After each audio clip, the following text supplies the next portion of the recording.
और मेरे जुगाड़ू कोडर्स क्या हालचाल है।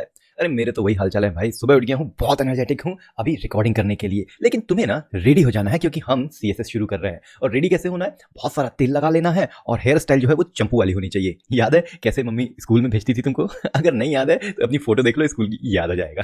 पर यहाँ पे हम सीएसएस शुरू करने वाले हैं, तो सीएसएस जब शुरू करेंगे तो बहुत सारी चीजें हो सकता है समझ में आए या नहीं आए। तो अगर नहीं आ रही तो वेट करो, आगे शायद मैं उसको समझाऊंगा। लेकिन आगे भी अगर नहीं समझ में आ रहा है तो यार कमेंट सेक्शन में ना पूछ लेना, क्योंकि जब तुम पूछोगे क्वेश्चन तभी तो आंसर मिलेगा। ऐसे बैठे रहोगे हाँ नहीं आ रहा समझ में तो आ नहीं रहा है, तो कैसे आंसर मिलेगा भाई? तो क्वेश्चन पूछो, कमेंट सेक्शन आपके लिए ही बना है, मेरे लिए तो वीडियो अपलोड वाला सेक्शन बना है। ओके, तो चलो अभी देखते हैं कि हम HTML की शुरुआत कैसे करते हैं। तो सबसे पहले वही, अगर HTML को नहीं पढ़ा है तो यहाँ पे क्लिक करो और तुम्हें HTML की पूरी सीरीज प्लेलिस्ट मिल जाएगी। और HTML पहले अच्छे तरीके से पढ़ लो। कोड जुगाड़ में तो जानते ही हो, फन के साथ कोड होता है और उसमें जुगाड़ होता है। तो यहाँ पे HTML का हमने एक index.html पेज बना लिया, या तुम कहो एक फाइल बना लिया है। इस फाइल के अंदर हमने सारा HTML का एक मार्कअप लिख लिया। और याद है ये कैसे आता है? ये VS कोड में अगर ये व्हाट्स दिस, क्या बोलते हैं इसको, एक्सक्लेमेशन मार्क को हम एंटर करते हैं तो ये पूरा मार्कअप बना के दे देता है।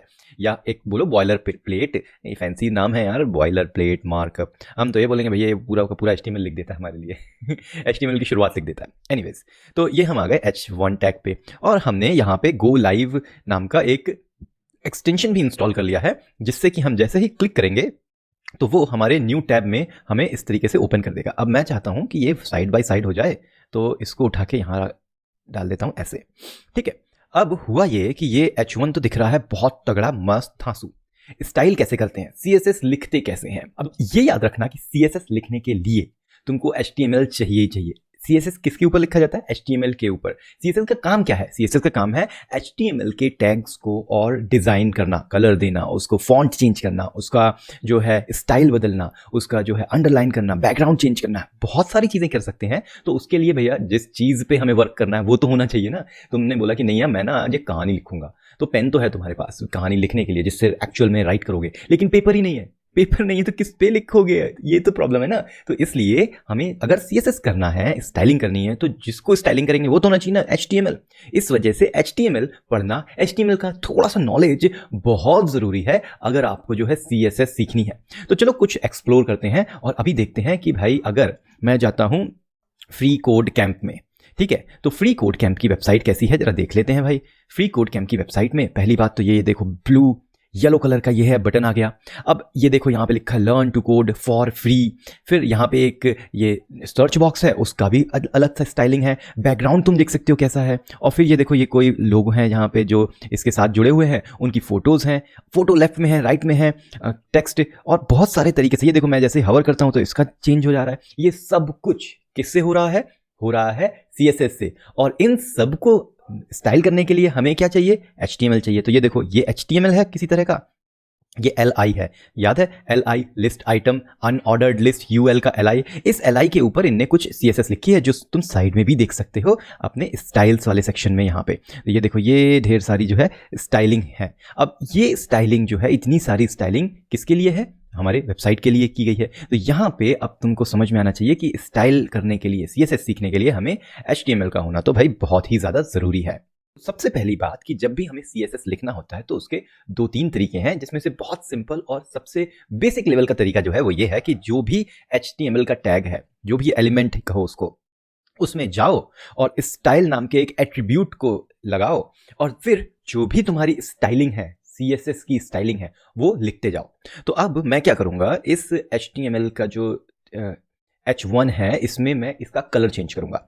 तो कलर चेंज करने के लिए मैं सबसे पहले लिखता हूं कलर। अब मुझे कैसे पता कि कलर ही प्रॉपर्टी होती है CSS की? अरे मुझे तो पता है ना, तभी तो सिखा रहा हूं। लेकिन तुम्हें बताऊंगा कि ये सारी प्रॉपर्टी कहां से पता लगती है और कैसे हम इनको एक्सप्लोर कर सकते हैं। अब कलर मुझे डालना है तो मैंने मान लो डाल दिया कोई अच्छा सा कलर, यहाँ पे ढूंढ लेते हैं वो वाला। गोल्ड चलेगा क्या? चलो गोल्ड। और ध्यान से देखो इसके बाद मैंने लगा दिया है सेमीकोलन। ये थोड़ा इंटरेस्टिंग है, देखेंगे। बट जैसे ही मैंने इस फाइल को सेव किया, ये देखो यहाँ पे ये इस तरीके से गोल्डन कलर हो गया। बट गोल्डन कलर मुझे अच्छा नहीं लगा, तो मैं कोई थोड़ा सा डार्क कलर लेता हूँ जिससे कि देखने में भी अच्छा लगे और यहाँ पे हमारा काम भी हो जाए। तो dark what ever it is जो भी लिखा है, और ये देखो ये थोड़ा सा डार्क कलर में हो गया, ग्रीनिश ग्रे है ये, जो भी बोलो इसको, है ना। लड़कियाँ इजीली समझ जाती हैं, उनको पता होता है ये पिंक है, ये हॉट पिंक है, ये लाइट पिंक है, ये कौन सा पिंक है पता नहीं क्या क्या, तो उनको दिखा देना तो पता लग जाएगा। तो ठीक है, तो इस तरीके से जो है आपने CSS तो लिख दिया, ये हो गई आपकी CSS लिखने की शुरुआत। ये तो सही है यार, अच्छा है। लेकिन वो सेमीकोलन वाली क्या बात बता रहा था मैं, कि ध्यान से देखो इस बार मैंने सेमीकोलन स्किप कर दिया, मैंने नहीं लगाया। तो अगर मैं सेमीकोलन लगाऊंगा तो क्या होगा भाई, तो भी कुछ हुआ नहीं। तो सेमीकोलन का क्या फायदा है, सेमीकोलन का ये फायदा है कि आपको एक ही लाइन में अगर एक से ज्यादा CSS की स्टाइलिंग लिखनी है तब क्या करोगे भाई, तब तो गड़बड़ हो जाएगी ना। क्यों, अगर मैंने ये सेमीकोलन नहीं लगाया और मैं बोलता हूं यार कलर तो ठीक है लेकिन मैं बैकग्राउंड कलर भी चेंज करना चाहता हूं इसका, अब वो कैसे लिखते हैं, बैकग्राउंड, और ये देखो सजेशन ही नहीं आ रहा है, पर मैं जानता हूं कि बैकग्राउंड कलर लिखने के लिए बैकग्राउंड हाइफन कलर लिखते हैं और वहां पे फिर लिख देते हैं जो भी कलर का नाम है। पर ये देखो काम नहीं कर रहा है, क्यों, क्योंकि CSS को हम बताएंगे कैसे कि एक स्टाइलिंग खत्म हो गई और दूसरी शुरू हुई है, तो उसके लिए हम सेमीकोलन लगाते हैं। सेमीकोलन का काम ही होता है भैया, कुछ जो है वो बंद हुआ है, मतलब डॉट से कुछ जो है काम खत्म हुआ है, लेकिन अभी भी बहुत सारा काम बाकी है, कॉमा का मतलब है। तो चलिए देखते हैं, और ये बहुत ही अच्छे तरीके से हमारा बैकग्राउंड लग गया ग्रे कलर का। अब आ जाते हैं वापस अगर गोल्ड कलर में, तो अब देखो थोड़ा सा ये अच्छा दिखने लगा, बैकग्राउंड है ग्रे और कलर है गोल्ड, तो और मजेदार है। और इसको अगर मैं ब्लैक कर दूंगा, ब्लैक पे गोल्ड, तो बहुत शानदार दिखता है। ये देखो इस तरीके से हमने जो है अपने H1 टैग को स्टाइल कर लिया। अब ये स्टाइल तो हो गया, लेकिन तुम समझ रहे हो बात को, हमने अभी 2 ही स्टाइलिंग लिखी है और अभी भी मुझे स्क्रॉल करना पड़ता है, कहाँ है कहाँ है कहाँ है। लेकिन हम जानते हैं कि एक बार में बहुत सारी स्टाइलिंग लिखते हैं किसी भी सिंगल एलिमेंट के लिए, तब तो भाई साहब पागल हो जाएंगे हम, 1 2 3 4 वो तो पूरा CSS से ही भर जाएगा। तो हम क्या कर सकते हैं, हम अपने बॉडी वाले सेक्शन को थोड़ा सा क्लीन कर सकते हैं। कैसे, ये जो कॉपी, ये जो CSS लिखा है ना, इसको करो कॉपी। सबसे पहले तो ये पूरा का पूरा किया कॉपी और इसको फिर कर दिया मैंने यहां से हटा दिया। जैसे ही हटाया तो वापस स्टाइलिंग हट गई, तो भाई स्टाइलिंग हट ही जाएगी ना वहां से। अब हम हेड सेक्शन में जाएंगे अपने और यहां पे क्रिएट करेंगे एक स्टाइल टैग। अब ये स्टाइल टैग क्या होता है, ये इस पेज में क्या स्टाइल करनी है, किस एलिमेंट को किस तरीके से शो करना है, वो सब कुछ यहाँ पे CSS की कोडिंग लिख सकते हो। तो यहाँ पे लाके हमने पेस्ट कर दिया। अभी पेस्ट किया तो कुछ स्टाइलिंग हुई नहीं। अभी ये क्यों हुआ, थोड़ा सा समझो। क्योंकि हमारे स्टाइल को ये तो पता है कि हाँ जो भी यहाँ CSS लिखेगा वो हमारे जो भी एलिमेंट है उसमें अप्लाई होगा, लेकिन अभी उसको यही नहीं पता ना कि ये CSS किस पर्टिकुलर एलिमेंट को टारगेट करना है, किस पर्टिकुलर एलिमेंट में ये CSS लगानी है। तो उसके लिए हमें कुछ करना पड़ेगा, क्योंकि प्रीवियसली जब हमने लगाया था यहाँ पे स्टाइल टैग के साथ, तो हमें पता था ना कि यहाँ पे स्टाइल टैग किस पे लिख रहे हैं, H1 टैग पे। अब ये H1 टैग पे लिख रहे हैं तो जो भी स्टाइलिंग होगी वो H1 की ना होगी भाई। सीधी सी बात है भाई, अगर तुमने कोई चीज खरीदी है तो वो तुम्हारी हुई, लेकिन अगर सिर्फ शॉप में रखी हुई है और कहा कि भाई जिसको खरीदना है खरीद ले, तो ऐसा थोड़ी ना लेके चले जाओगे, पैसा पे करोगे तब तक ना। तो पैसा पे करोगे इसका मतलब कि तुम्हें शॉपकीपर को बता रहे हो तुम कि ये जो प्रोडक्ट है ये मैं ले रहा हूं।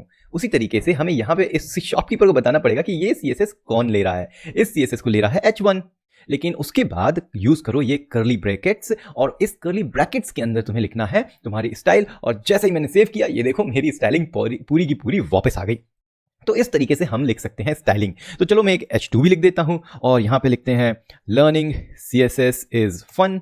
ओके, अब इसको हमें स्टाइल करना है तो हम क्या करेंगे, H2 लिखेंगे और फिर कर्ली ब्रैकेट्स लगाएंगे और इसको कर देंगे कलरिंग। तो इसको कलर करने के लिए हम फिर से लिख देते हैं कलर, और यहाँ पे इस बार लिख देते हैं ब्लू। अब ये देखो ये हो गया ब्लू, पर ये वाला ब्लू थोड़ा सा अच्छा नहीं लग रहा है मुझे, तो मैं लिख देता हूँ स्काई ब्लू, और ये हो गया स्काई ब्लू। तो इस तरीके से हमने ये तो समझ लिया कि यार हमारा बॉडी टैग जो है वो क्लीन हो जाता है अगर हम बॉडी टैग की सारी CSS डायरेक्टली उस एलिमेंट पे ना लिख के, HTML एलिमेंट पे ना लिख के हम स्टाइल टैग के अंदर लिखें, हेड के अंदर। पर अगर ध्यान दो और थोड़ा लॉजिक लगाओ तो हम घूम फिर के उसी प्रॉब्लम पे फंस गए जिस प्रॉब्लम पे पहले थे। क्या प्रॉब्लम भाई, वो हमारी प्रॉब्लम थी ना कि हम इसमें लिखेंगे तो बहुत ज्यादा कोड हो जाएगा। अब हम यहाँ पे सारी स्टाइलिंग लिख रहे हैं तो एक टाइम आएगा तो स्टाइलिंग ही इतनी सारी हो जाएगी हमारी कि हम हेड टैग में ही स्क्रॉल करते रह जाएंगे, बॉडी टैग तक पहुंचेंगे कब भाई। तो इतना नहीं करना है। उसका क्या सिस्टम है, हम ये कर सकते हैं कि ये जो भी यहाँ पे कोड लिख रहे हैं CSS का, क्यों ना उस पूरे CSS को हम एक फाइल के अंदर लिख दें और वो फाइल को कनेक्ट कर दें यहाँ पे। ये हो सकता है। तो चलो एक फाइल बनाते हैं, उसका नाम देते हैं हम style.css। इसको स्टाइल नाम देते हैं, कुछ भी नाम दे सकते हैं, इंडेक्स नाम दे सकते हैं, main.css दे सकते हैं, जो मन करे। अब इस पूरे के पूरे कोड को स्टाइल टैग के साथ नहीं, स्टाइल टैग तो हेड का है ना, हमें कोड को चाहिए, CSS कोड चाहिए। तो हमने ये CSS को कॉपी किया और कट कर लेते हैं, यहां से स्टाइल का टैग भी हटा देते हैं और अब हम जाते हैं स्टाइल वाले style.css फाइल में और पेस्ट कर देते हैं। लेकिन ये अभी भी इफेक्ट आया नहीं, हमारा जो HTML पेज दिख रहा है वो तो वैसा का वैसा ही हो गया नॉर्मल। तो करना क्या है कि यहाँ पे हमें लिंक करना है हमारे स्टाइल टैग को। तो क्या ये ऐसे हो सकता है कि मैं इसमें सोर्स दे दूं? नहीं नहीं भाई, हर चीज में एक ही लॉजिक मत घुसेड़ो। तो थोड़ा सा दिमाग लगाना है हमको और फिर हमें पता लग जाएगा। हमने क्या कहा कि हमें CSS फाइल को लिंक करना है। तो याद हो, हम HTML में एक लिंक टैग होता है हेड का, तो उसको हम यूज करते हैं। और क्योंकि हम VS कोड के अंदर हैं तो कोलन CSS करेंगे ना तो वो पूरा एक्सपेंड कर देगा। अब ये क्या बता रहा है कि हमने जो लिंक टैग यूज किया उसका रिलेशन क्या है? रिलेशन है स्टाइल शीट। जैसे तुम अगर घूम रहे हो अपनी गर्लफ्रेंड के साथ कहीं पार्क में और किसी ने पूछ लिया ये कौन है, तो तुम गर्लफ्रेंड तो नहीं बोलते हो, लेकिन आप यहाँ पे सच बताओगे, यहाँ पे बताओगे कि हाँ हम जो है स्टाइल शीट को लिंक कर रहे हैं। लिंक क्या है? Style sheet. अब यहाँ पे हमने style.css पहले से ही लिख दिया इसने, और जैसे ही मैंने सेव किया, जैसे ही मैंने कहा इसको सेव, ये देखो ये हमारे स्टाइलिंग वापस आ गई हमारे पेज के अंदर। है ना जादुई चीज CSS, इसीलिए बहुत मस्त है। अब याद है हमने कुछ सेमीकोलन की बात की थी। चलो style.css में जाते हैं और यहाँ देखो तो हमने कुछ गड़बड़ करी है। गड़बड़ क्या है कि यार पहले वाला जो H1 के लिए हमने कोड लिखा था उसमें तो हमने सेमीकोलन लगाया है, H2 वाले में सेमीकोलन नहीं लगाया। ये क्यों भेदभाव भाई, ऐसी डिस्क्रिमिनेशन क्यों? यहाँ पे हमने इस तरह का डिस्क्रिमिनेशन नहीं किया है। हम ये बताना चाहते हैं कि CSS जो है वो सेमीकोलन से भी चलता है और बिना सेमीकोलन के भी चलता है। बेसिक फंडा क्या है? हमें CSS को ये बताना है कि भैया ये हमारी आखिरी CSS लाइन है इस पर्टिकुलर सेक्शन की, इस पर्टिकुलर टैग की। तो होता क्या है, चलो इसको मैं 2 लाइन में कन्वर्ट कर देता हूं। अब ये वाला जो H1 वाला है, इसका मैं अगर फर्स्ट वाले का सेमीकोलन हटा देता हूं और सेव करता हूं तो देखो पहले वाले की हमारी कोडिंग गायब हो गई। क्यों? CSS आया, उसने बोला यहां से अच्छा ये तो अभी खत्म नहीं हुआ ना, CSS अभी लिखना बाकी है भाई का। तो उसने कहा ठीक है गोल्ड बैकग्राउंड कलर, नहीं ये इसको कैसे रीड किया इसने, CSS ने ऐसे रीड किया। तो ये तो गलत है ना, कोड ही नहीं है ये तरीके का, ये तो सिंटेक्स एरर आ गया CSS में। तो हमने जब सेमीकोलन लगाया तो CSS आया, बोला ओके कलर गोल्ड खत्म, एक CSS खत्म, नेक्स्ट और कुछ है क्या भाई? तो उसने कहा हाँ बैकग्राउंड कलर है। अब अगर मैं इसको हटा दूं तो क्या होगा तुम सोचो, क्या ये फिर हट जाएगी स्टाइलिंग? देखते हैं। अरे नहीं हटी। क्यों? क्योंकि इस बार जब CSS आया बोला कि अच्छा ठीक है गोल्ड, ये वाली CSS खत्म हो गई, बैकग्राउंड कलर ब्लैक, इसके बाद तो ये टैग ही खत्म हो रहा है, मतलब ये यहाँ पे भी CSS खत्म हो गई। तो कुल मिला के CSS को ये पता होना चाहिए कि भाई कहाँ पे CSS खत्म हो रही है पर्टिकुलर टैग के लिए, और उसके लिए या तो हम सेमीकोलन यूज करें, और अगर वो फाइनल है, आखिरी है और एक ही है, या तो जिसका मतलब कि हमारे उसके बाद आ जाएंगे ये कर्ली ब्रैकेट, तो वो कर्ली ब्रैकेट बता देगा कि यार अब खत्म, नो CSS। तो इस चक्कर में हम सेमीकोलन लगाएं अगर लास्ट में तो भी चलेगा, नहीं लगाएं तो भी चलेगा। लेकिन बेस्ट प्रैक्टिस क्या कहती है कि हमेशा सेमीकोलन लगाना ही जरूरी है। और इस तरीके से हमारा CSS का पहला जो जुगाड़ है वो होता है खत्म। लेकिन CSS थोड़ा खत्म हुआ, CSS तो शुरू हुआ है। अगले वीडियो में मिलते हैं, पर उससे पहले एक बात याद रखना, ये वीडियो शेयर करो अपने दोस्तों को और उनको बताओ भाई ये क्या मजेदार चीज है ये CSS। लेकिन याद रखना उसको मत शेयर कर देना जिसको बहुत अच्छे से वेब डेवलपमेंट आता है, बोलेगा क्या ही बकवास दिखा रहा है भाई। क्योंकि जो हाई लेवल पे पहुंच जाता है उनके लिए ये सब तो नॉर्मल चीजें, तुच्छ चीजें हैं, मोह माया है है ना। तो अपने उस फ्रेंड को शेयर करो जो अभी सीख रहा है या जो तुमसे नीचे है, थोड़ा शो ऑफ करो, थोड़ा टेंशन बनाओ भाई, कोड जुगाड़ सीख रहे हो अब, है ना। तो चलो कोड में जुगाड़ करते रहो और कोड जुगाड़ को देखते रहो।